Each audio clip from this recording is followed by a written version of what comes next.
Charitable പ്രവർത്തനം നടത്തുന്നത് ആരുടെ കയ്യിൽ നിന്നും 1 രൂപ മേടിച്ചുകൊണ്ടല്ല, അദ്ദേഹത്തിന്റെ മാതാപിതാക്കളുടെ സ്വന്തം കയ്യിൽ നിന്ന് മുടക്കിയാണ് ചാരിറ്റബിൾ സംഘടന മുന്നോട്ട് കൊണ്ടുപോകുന്നത്. അത് വളരെയധികം എന്ത് പറയാൻ പറ്റും, നമ്മൾ ഭയങ്കരധികം സന്തോഷം തോന്നുന്നു. അത് ആരുടെ കയ്യിൽ നിന്ന് 1 രൂപ മേടിക്കാതെ സ്വന്തം അധ്വാനത്തിൽ നിന്ന് ചാരിറ്റി നടത്തുമ്പോഴാണ് യഥാർത്ഥ ചാരിറ്റി ആവുന്നത്. തിരുവനന്തപുരം ജില്ലയിൽ തന്നെ 100-ലധികം ചാരിറ്റബിൾ സംഘടനയുണ്ട്.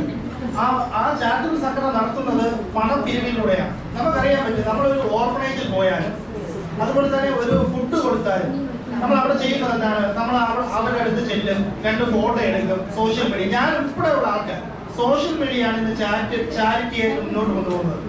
ഇന്ന് പല ചാരിറ്റബിൾ ട്രസ്റ്റ്, അതുപോലെ തന്നെ തിരുവനന്തപുരം ജില്ലയിലെ പല അനാഥാലയങ്ങൾ ഇന്ന് പണത്തിന്റെ കൊഴുപ്പ് തന്നെ പറയാൻ പറ്റും, പണക്കൊഴുപ്പാണ് കാണിക്കുന്നത്. ഞാനിപ്പോൾ കഴിഞ്ഞ ദിവസം ഞാൻ മിഥിലയിൽ നിന്ന് ഒരാളെ ഓർഫനേജിലോട്ട് മാറ്റാൻ വേണ്ടി തിരുവനന്തപുരം ജില്ലയിലെ പല ഓർഫനേജുകളിൽ ഞാൻ വിളിച്ചിട്ടുണ്ടായിരുന്നു.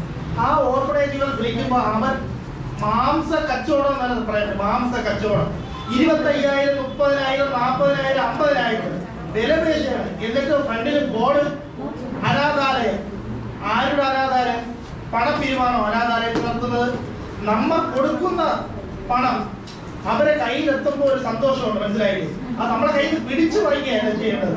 മറിച്ച് ഇന്ന് ഇവിടെ നടക്കുന്ന ചാരിറ്റബിൾ സംഘടന പലതും പണപ്പിരിവിലൂടെ പണം ഉണ്ടാക്കുന്ന ഒരു സ്രോതസ്സായി മാറിക്കൊണ്ടിരിക്കുകയാണ്. കഴിഞ്ഞ ദിവസം ഞാൻ ഒരു ഓർഫനേജ് വിളിച്ചപ്പോൾ എന്നോട് 25,000 രൂപ ചോദിച്ചു. 25,000 രൂപ, അതായത് ഒരാളെ തെരുവിൽ കിടക്കുന്ന ഒരാളെ ഒരു ഓർഫനേജിലോട്ട് കൊണ്ടുപോകാൻ വേണ്ടി 25,000 രൂപ ചോദിക്കുന്നു. ആ 25,000 രൂപ ഉണ്ടെങ്കിൽ ഞാൻ അദ്ദേഹത്തിന് വീട് വാടകയ്ക്ക് എടുത്ത് അവിടെ ഒറ്റയ്ക്ക് നിർത്തി അരി സാധനം എല്ലാം വാങ്ങിച്ചു കൊടുക്കും. ഇവർക്ക് എന്തിനാണ് 25,000 രൂപ കൊടുക്കുന്നത്? നിങ്ങൾ പലതും അറിയണം. അതായത് രാവിലെ ഒരു ഓർഫനേജില് ഒരു രാവിലത്തെ കാപ്പിക്ക് മേടിക്കുന്നത് എത്രയെന്ന് അറിയുമോ? 6,000, 7,000, 8,000, 10,000 രൂപ. നിങ്ങൾക്ക് പലവർക്കും അനുഭവം കാണും. നിങ്ങൾ ഒരു ഓർഫനേജിൽ ചെന്നിട്ട് രാവിലത്തെ കാപ്പി നമ്മൾ കൊടുക്കാന്ന് പറഞ്ഞാൽ നിങ്ങൾ എമൗണ്ട് ആണ് മേടിക്കുന്നത്. എമൗണ്ട് പച്ചയ്ക്ക് പിടിച്ചു പറയാണ് നടക്കുന്നത്, അല്ലേ? പിടിച്ചു വരയ്ക്കുന്ന അനുഭവം. ഒരു ഊണ് കൊടുക്കുന്നതിന് 30,000 രൂപ, 40,000 രൂപ ഊണിന് ചോദിക്കുന്നത്. നമ്മൾ വീട്ടിൽ നിന്ന് കുറച്ച് പൊതിച്ചോറ് കൊണ്ട് കൊടുക്കാന്ന് പറഞ്ഞാൽ ഓർഫനേജ് ആരും എടുക്കത്തില്ല. ഇതിനെതിരെ ആരും പ്രതികരിക്കുന്നില്ല. നമ്മൾ എന്ത് ചെയ്യും? 7,000 രൂപ അവർക്ക് കൊടുത്തിട്ട് അവര് സ്ഥിരം മെനു ആയിരിക്കും അവർ ആ ഓർഫനേജിൽ കൊടുക്കുന്നത്. ആ മെനുവിൽ കുറച്ച് ആഹാരങ്ങൾ കൊടുക്കും. നമ്മൾ അവരോട് ചെന്നിരുന്ന് 4-5 ഫോട്ടോ എടുക്കും. അതിനകത്ത് നടക്കുന്ന വൃത്തികേട് ആരും ചൂണ്ടിക്കാണിക്കുന്നില്ല. രണ്ടും നമ്മൾ അവരൊപ്പം നിന്ന് അവർ കഴിക്കുന്ന ആഹാരത്തിന്റെ സൈഡിൽ നിന്ന് ഞാൻ ഉൾപ്പെടെയുള്ള ആൾക്കാർക്ക് 2 ഫോട്ടോ എടുത്തിട്ട് എന്റെ സോഷ്യൽ മീഡിയയിൽ നമ്മൾ ഇന്ന ഓർഫനേജിൽ പോയി, ഇന്ന സ്ഥലത്ത് പോയി, അല്ലാതെ ആരും പ്രതികരിക്കുന്നില്ല. ഇതിനെതിരെ ശക്തമായ ഒരു നിയമം കൊണ്ടുവരണം. ഈ ഓർഫനേജുകളിൽ പൈസ മേടിക്കുന്നുണ്ടെങ്കിൽ കൃത്യമായിട്ടുള്ള കണക്ക് വിവരങ്ങൾ കാണിക്കണം. ഏത് ഓർഫനേജാണ് കണക്ക് വിവരങ്ങൾ കാണിക്കുന്നത്? ആരും കാണിക്കുന്നില്ല.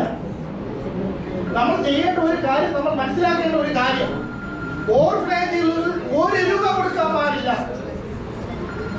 1 രൂപ നമ്മൾ കൊടുക്കാൻ പാടില്ല. കൊടുക്കുന്നെങ്കിൽ വ്യക്തമായിട്ടുള്ള തെളിവ് ഉൾപ്പെടെ ആ ഓർഫനേജിൽ കൊടുക്കാം. ഞാൻ ആരും കൊടുക്കണ്ടെന്നല്ല ഞാൻ പറയുന്നത്. പക്ഷേ അവരുടെ ആവശ്യത്തിന് വേണ്ടി നിങ്ങൾ കൊടുക്കരുത്. നമ്മൾ മനസ്സിറങ്ങി നമ്മളാ കഴിയുന്ന രീതിയിൽ ഓർഫനേജുകൾക്ക് കൊടുക്കുക.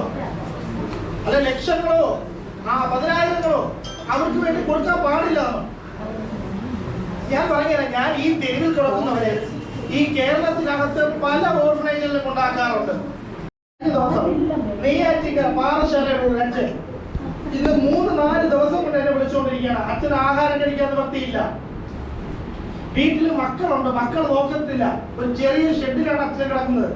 ആ അച്ഛനെ ഓർഫനേജിലോട്ട് മാറ്റാൻ വേണ്ടി ഞാൻ ഒരുപാട് തവണ വിളിച്ചിട്ടുണ്ട് പല ഓർഫനേജിൽ. പക്ഷെ ആരും ഇല്ലെങ്കിൽ എല്ലാവർക്കും പൈസ ഉണ്ടെങ്കിൽ, പണം ഉണ്ടെങ്കിൽ മാത്രമേ അച്ഛനെ എടുക്കത്തുള്ളൂ. അതിൽ നിന്നൊക്കെ ഒരു മാറ്റം വരണമെങ്കിൽ നമ്മൾ ഓരോരുത്തരും ഒരുമിച്ച് നിൽക്കണം. ഇന്നിപ്പോ ഓരോ പുതിയ സംഘടനകൾ തുടങ്ങി ഒരാഴ്ച കഴിയുമ്പോൾ ആ സംഘടന നിർത്തിപ്പോകും. അതാണ് ഇവിടെ കണ്ടുവരുന്നത്. ഇന്ന് ഈ സംഘടന തുടങ്ങുമ്പോൾ എൻ്റെ ഒരു അഭ്യർത്ഥനയാണ്, കാര്യങ്ങൾ വർഷങ്ങളോളം ചാരിറ്റി ചെയ്ത് നിങ്ങൾ ഓരോരുത്തരും ഈ സംഘടനയെ സപ്പോർട്ട് ചെയ്യുക. നമ്മൾ ഓരോരുത്തരും കാര്യം എന്ന് വെച്ചാൽ നമ്മുടെ വീട്ടിൽ നിന്നാണ് നമ്മൾ ചാരിറ്റി തുടങ്ങേണ്ടത്. ഇപ്പൊ നമ്മളെല്ലാവരും ഒരുങ്ങി വന്ന് ഇവിടെ ഇരിക്കുന്നുണ്ട്. നമ്മളെ വീട്ടിലെ അച്ഛനും അമ്മയും ആഹാരം കഴിച്ചാൽ എത്ര പേര് ചിന്തിക്കുന്നുണ്ട്?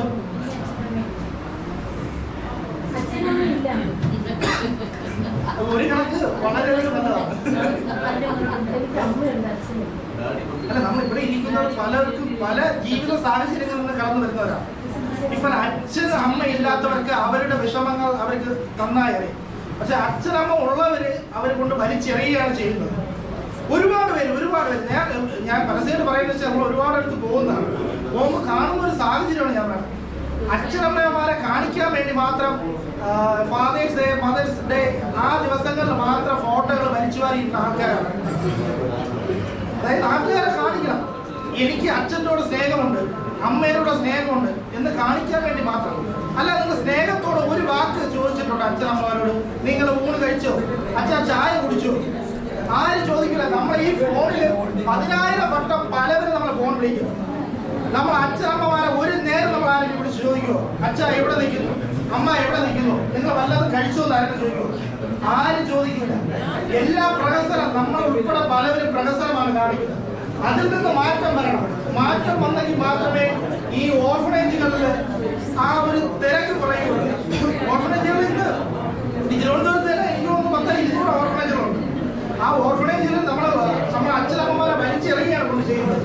അപ്പൊ അതിൽ നിന്നൊരു മാറ്റം വരണം. നമ്മൾ എല്ലാവരും ഒരുമിച്ച് നിന്നെങ്കിലേ അതിനൊരു മാറ്റം വരികയുള്ളൂ. അതായത് നമ്മൾ ഒരുമിച്ച് നിൽക്കണം, ഒത്തൊരുമയോടെ നിൽക്കണം, അച്ഛനമ്മമാരെ സ്നേഹിക്കണം. ഒരു കാരണവശാലും, അതായത് നമുക്ക് ഏറ്റവും സ്നേഹം എന്ന് വെച്ചാൽ നമ്മൾ അച്ഛനമ്മമാരാണ്.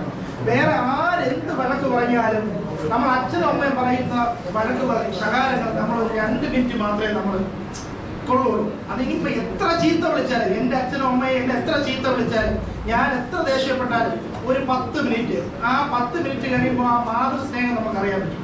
ഇവിടെ ഇരിക്കുന്ന പലർക്കും അറിയാൻ പറ്റും. പക്ഷെ മറിച്ച് വേറെ ആരെങ്കിലും നമ്മൾ എന്തെങ്കിലും ചീത്ത വിളിച്ചു കഴിഞ്ഞാൽ നമ്മൾ ഒരു കാരണവശാലും അവരടുത്ത് പോകത്തില്ല. അപ്പൊ ആ സ്നേഹം എന്ന് വെച്ചാൽ ഒരു വല്ലാത്ത സ്നേഹമാണ്. അപ്പൊ അവരെ നമ്മൾ ചേർത്ത് പിടിക്കുക. ഇവിടെ ഇരിക്കുന്ന ഓരോരുത്തരും അച്ഛനമ്മമാരെ വലിച്ച് ഓർഫനേജുകളിൽ എറിയാതിരിക്കുക, അവരെ ചേർത്ത് പിടിക്കുക.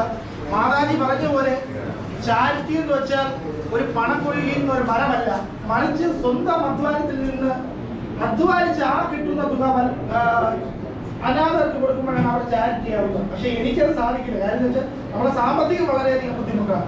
അപ്പൊ എനിക്ക് എൻ്റെ സുഹൃത്തുക്കളാണ് ഈ തെരുവോടെ കണ്ടത്, അതുപോലെ തന്നെ പഠനോപകരണം നൽകുന്നതിനൊക്കെ സഹായിക്കുന്നത്.